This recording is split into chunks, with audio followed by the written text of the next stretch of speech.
Welcome to the deep dive. Today we are taking a journey, a pretty profound one, into ancient Persia. Hmm. We're looking at a literary masterpiece that is, well, it's a romance, an architectural blueprint, and a spiritual roadmap all rolled into one. It really is. We are talking about Haft Paykar, or The Seven Domes, written by the poetic genius Nezami Ganjavi almost 1,000 years ago. And it's so often just, superficially labeled as a romantic tale about a king and his seven wives. Right. But that completely misses the point. I mean, Mm. Nizami created one of the most sophisticated pieces of Sufi literature ever. This text is a masterclass in using this cinematic fantasy Totally. Bright colors, global queens, cosmic palaces. to create a highly structured curriculum for spiritual transformation. It's incredible. It feels like a shortcut, almost, a way to understand this deep mystical tradition, but it's packaged inside a story you just can't put down. Okay, so let's unpack it. Let's do it. Our main character is King Bahram Gur, a Sasanian ruler famous for, really, one thing, his addiction to hunting the wild onager. The Gur in his name. Exactly. He was just consumed by earthly pleasure, by the thrill of the hunt. Right, and the poem doesn't start with a big battle or some political drama. It starts with a prayer, a simple, almost reluctant prayer. From Bahram himself. Yes, he's out in the desert, and he sort of acknowledges how unbalanced his life is, and he prays, "Make me a just king." That's it. That's the trigger for everything. And heaven answers. It answers with a dream, a vision that sets the whole story in motion. The dream of a palace that must be built. A palace with 7 domes. So our mission for this deep dive is to follow Bahram night by night as these 7 enchanted tales basically hunt the king's soul. I love that phrasing, they hunt him. Yeah, they turn him from this physical predator into a seeker of divine truth. It's the ultimate spiritual bait and switch. The architecture pulls him in, but it's the stories that do the real work. Okay, so let's start with the building itself, because the structure is the whole curriculum, isn't it? Absolutely. Bahram commissions this unbelievable celestial palace out in the middle of the wilderness. And he gets the best of the best to build it. He brings in a master architect, Simnar, from China. And that detail is so important because right away it tells you this journey is universal. It's not just a Persian story. So Simnar doesn't just build a palace, he builds, what? A model of the cosmos? That's exactly it. He incorporates the 7 planetary spheres and the 7 climes, the 7 regions of the known world. So Bahram is literally walking through a miniature cosmos every week. The organizational logic is just mind-blowing. 7 domes, and each one lines up perfectly with the day, a color, and a ruling planet. But the genius move is tying those planets to human geography. Tell us about that. By bringing in princesses from India, China, Khwarezm, Persia, Byzantium, the Slavs, and the Maghreb, Nizami is making it clear that these lessons, these facets of consciousness, aren't just for one culture. They're drawn from the furthest reaches of the world. The palace becomes a microcosm of global spirituality. Okay, let's chart the wheat, because this is where it gets really interesting. It all starts on Saturday. Saturday. The dome is black, ruled by Saturn, and it houses the Princess of India. And Saturn is the planet of, what?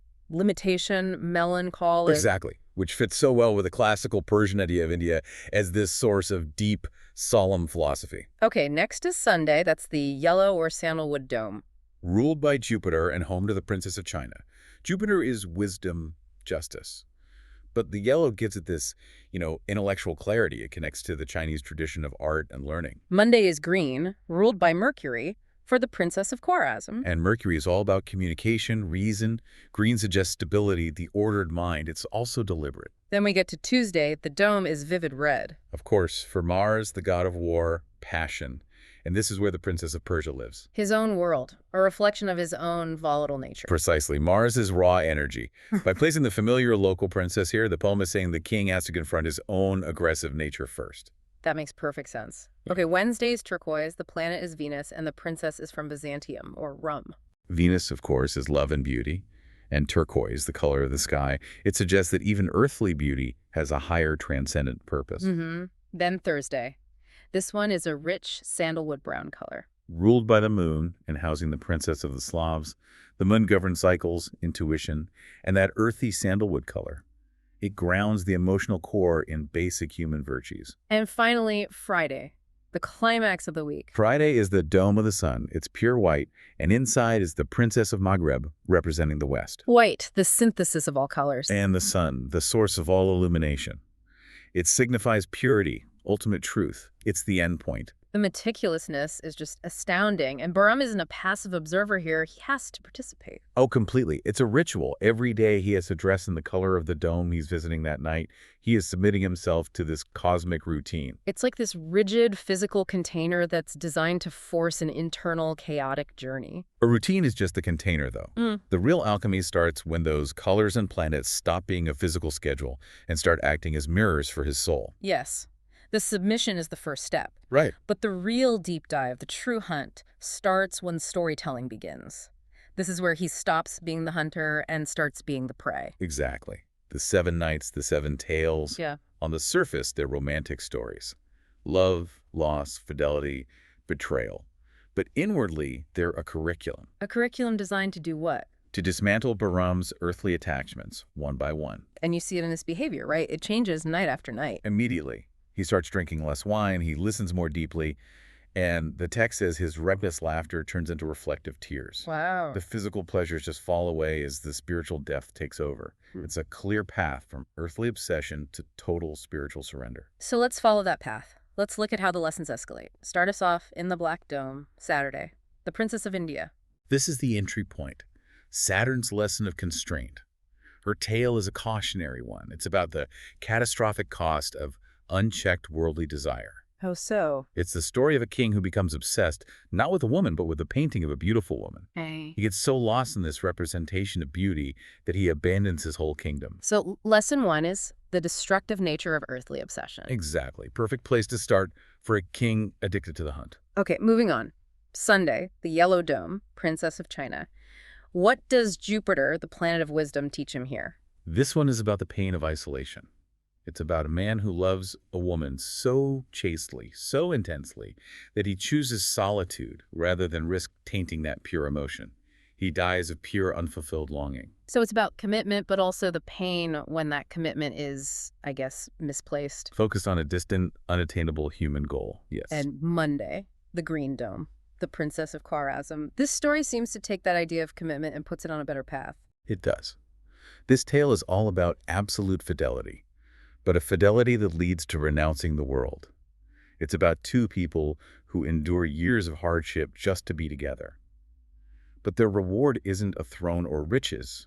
It's just their shared spiritual connection. That's the crucial step, channeling that commitment away from the physical and toward the transcendent, the internal. But wait a minute. If the path is all about spiritual surrender, why does the Red Dome on Tuesday see Mars, the Princess of Persia, suddenly focus on rage and revenge? Isn't that a step backward? That's a fantastic question. It forces Bahram to confront the shadow side of his own passion, the very thing he lives every day as a hunter and a king. I see. Mars is just raw energy. It can be love or it can be rage, and this story is dark. It's about a king destroyed by his own anger. It's an internal cleanup. Before he can transcend, he has to acknowledge and cleanse the violence inherent in his life up to this point. That makes sense. He has to confront his own aggression before he can truly embrace a higher love. Which brings us to Wednesday, the Turquoise Dome, the Princess of Byzantium. And this is where the real mystical turn begins. This is the pivot. Her tale is about a love that saw earthly beauty as just a thin veil for divine beauty. It's about someone who looks at a beautiful thing, a garden, a woman, and sees it not as the thing itself, but as a reflection, an echo of the divine beloved. So he's moving from negation, avoiding obsession, to affirmation. He's learning how to use his senses, not just suppress them. Precisely.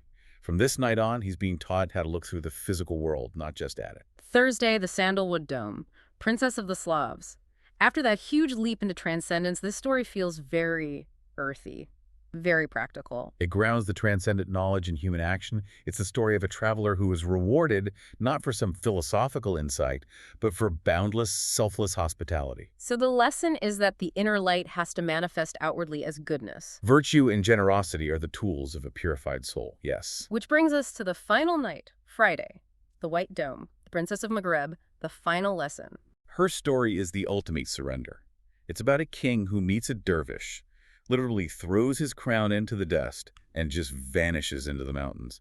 never seen again. The seven tails have dismantled his entire identity as a king piece by piece to get him ready for this. Exactly. And now he's sitting in that white dome on Friday, Okay. having heard it all. And it all leads to one critical realization. Delivered by the Princess of Maghreb herself. She delivers the final, defining truth. This is the moment where the entire structure, the palace, the colors, it all collapses. And only the seeker is left. She says to him, and this is the quote that changes everything, "Bahram, you have seen seven colors, but you have not yet seen yourself." And then the critical line. The true hunt is the hunt of the self. It's devastatingly direct. His whole life he's been focused outward on the gur, the onager, the crown, the pleasure.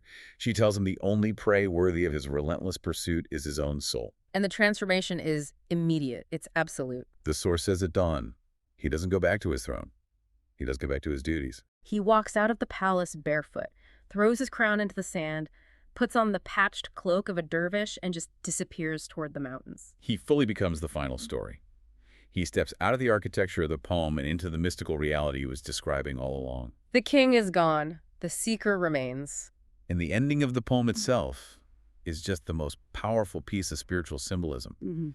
He was never seen again, except once, by a lone shepherd. What did the shepherd see? He swore he saw a white-robed man, Bahram, praying in the deep snow.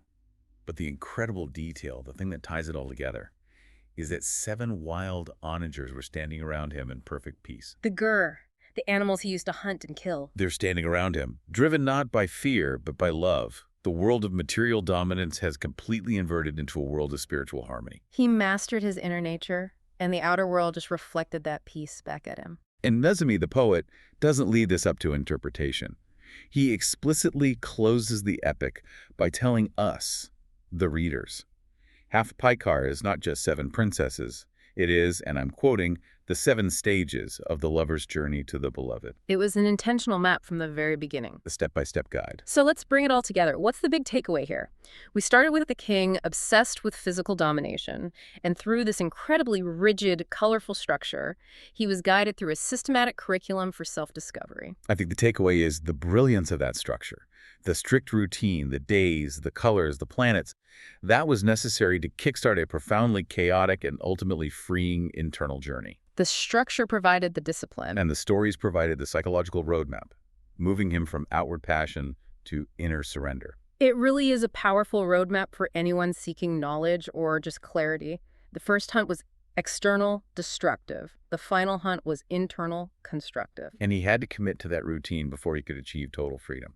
It's a paradox, you know. It is, and this all raises a question that kind of speaks to the ongoing nature of self-discovery, whether you're a Sasanian king or just someone trying to find some balance today. We see the 7 stages so clearly laid out, from obsession to surrender. And so, based on Bahram's profound journey, we'll leave you with this final thought to reflect on. A question for you to consider about your own stage of progress. If you were Bahram, having listened to all 7 tales, in which dome would you have stayed and why?